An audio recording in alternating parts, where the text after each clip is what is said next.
Покорно предај му се на Господа.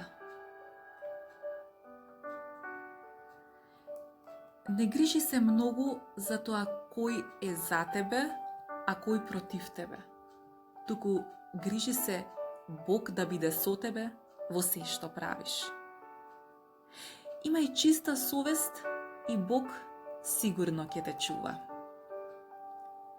Сета човечка злоба не може да му наштети на оној кого Бог го заштитува. Ако знаеш да молчиш и да трпиш, сигурно ќе ја видиш Божјата помош. Тој знае за времето и за начинот, кога и како ќе те ослободи. Затоа мораш да се предадеш во неговите раце. Помошта доаѓа од Бога и Тој ќе ти прости за забуната. За да останеме во поголема понизност, често е многу добро другите да ги познаваат нашите слабости и да ни ги префрлаат.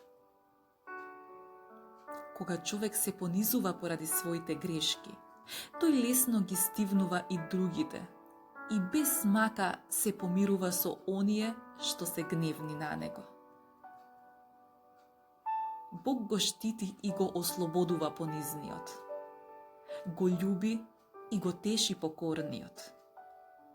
Кон понизниот се приклонува. На понизниот му дава голема милост, а по понизувањето го воздигнува во слава.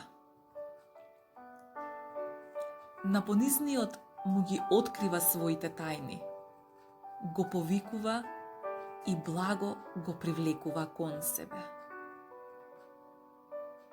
Каква срамота и да дочека понизниот човек, тој е мирен, бидејќи се потпира на Бога, а не на светот.